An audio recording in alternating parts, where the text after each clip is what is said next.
Hickok 45 here. I bet you didn't know I used to be a detective. Yeah, and since I was a detective, I felt like I should carry a detective special. Yes, to put one on a cow, boy, or whoever. That was 6, so I should be empty. Yes, Detective Special 38 Special. So this firearm, I guess, is special in at least 2 ways, right? Well, it's actually special in 3 ways. And I'll give you the third one.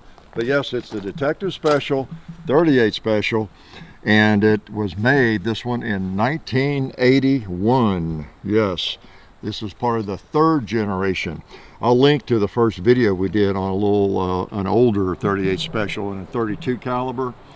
And in that video, I talked about this one that I did not own at that time. I had sold it to a friend. I let him talk me out of it. And since that video, it was like 7 or 8 years ago, I have gotten it back. And it's kind of nice having the old Detective Special back in my possession. Thought I'd bring it to you today, shoot it a little and talk about it. Because I can't believe all these years we have not done a Detective Special in 38. You know, the classic. So, yeah. And I want to thank the people that help us out. Buds, man, they are a major player in our industry, and I hope you keep that in mind, as well as Silencer Central. They're a company, you can't help but just love a company that does one thing and they do it well. They focus on one thing. And then, of course, the Sonoran Desert Institute, sdi.edu. You can get education from a distance in a lot of areas. You know, firearms technology, you can get on the road to becoming a gunsmith, drone studies or technology, all sorts of things. So keep that in mind. And also bear in mind that guns like this are just, well, they're not priceless, but they're classics. Detective Special. Ah, man.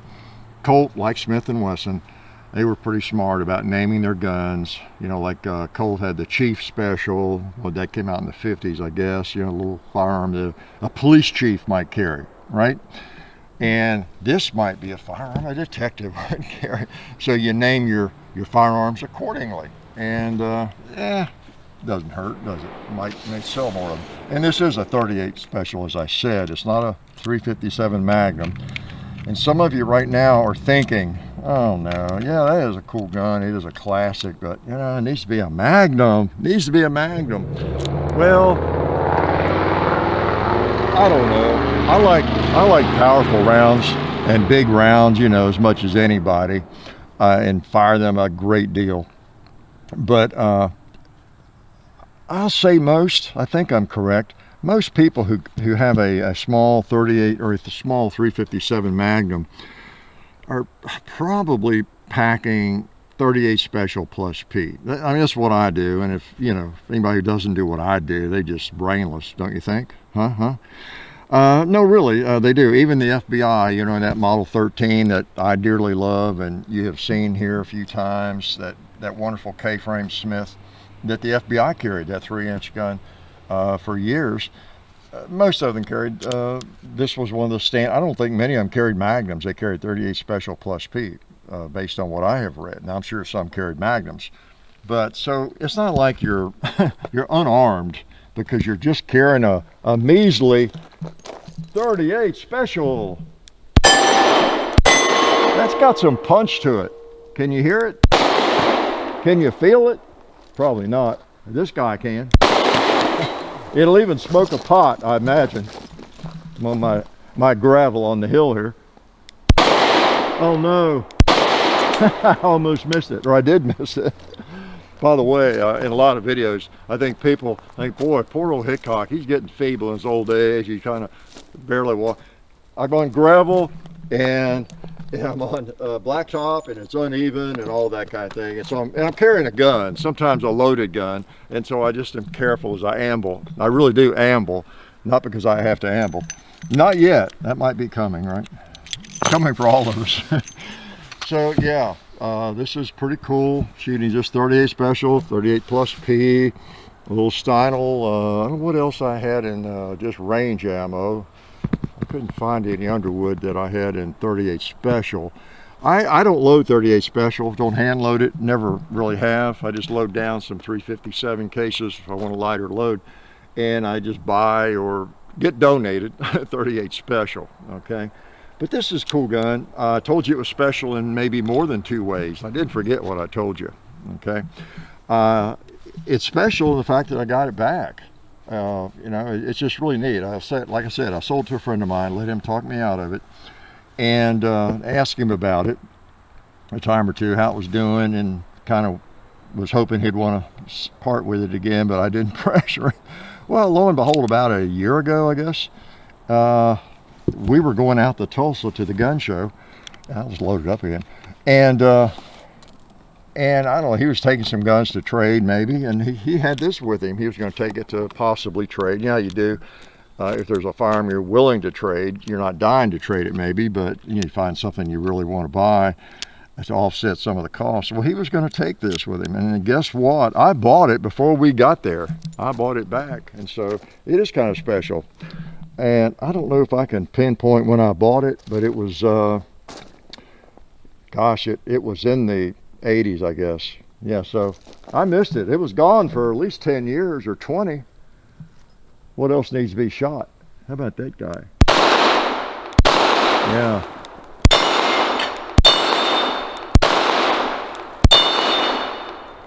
See, I'm missing occasionally because I'm showing off, shooting double action. He had a gunsmith carve the hammer off like that. I can't imagine anybody ever doing that, can you? Those of you who have seen my Model 65 got the joke, right? Because I did exactly that on my Model 65 Smith, and I didn't do quite as smooth a job. I am not a gunsmith, and but that's a pretty nice job on that, you know, getting the hammer off.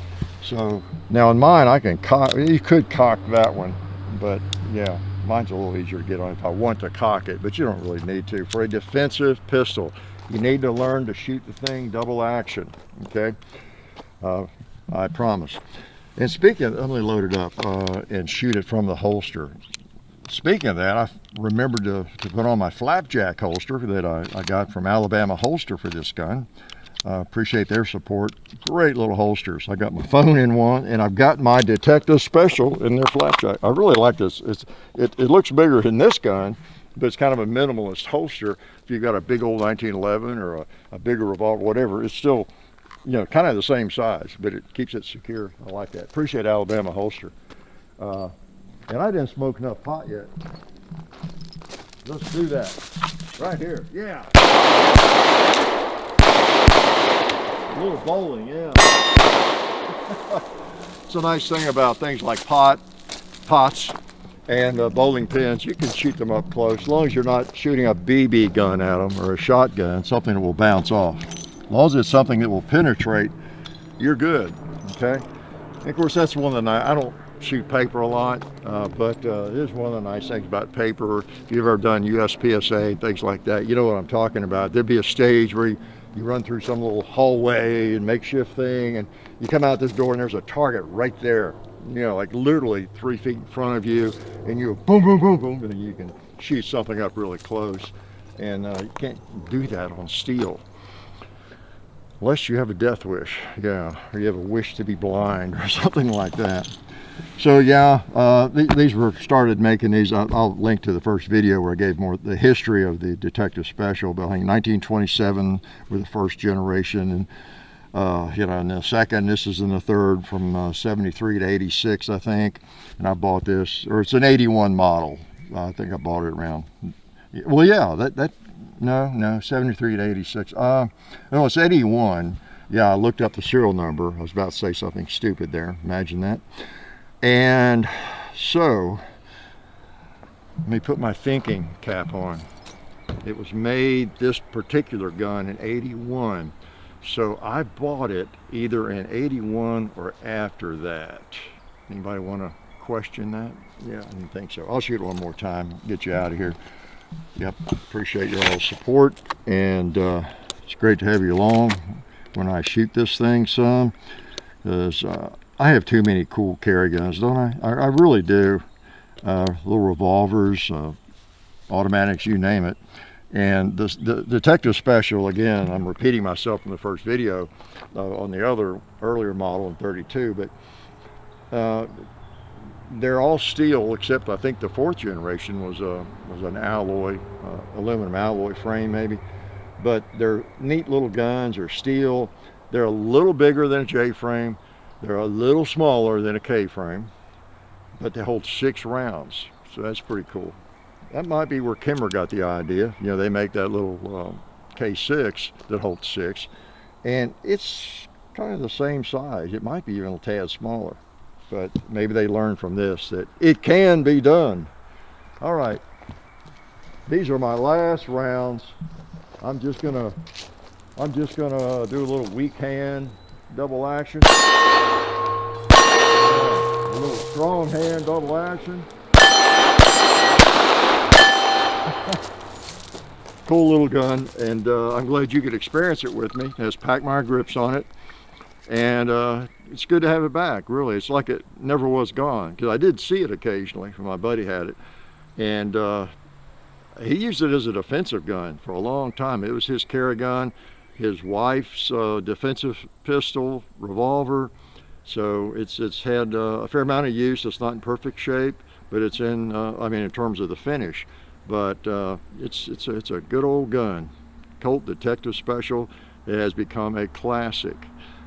Life is good. Oh yeah, that's better. This is a great gun for defense. Oh hey, didn't see you guys there. While I've got you here, I want to remind you of our friends over at Talon Grips and Ballistol.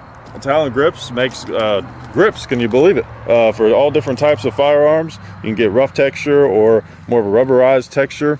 It just sticks right on there. You know, really affordable, really cool option to improve the grip for your handguns or rifles. So please check them out at talongungrips.com. You'll be glad you did. And also Ballistol.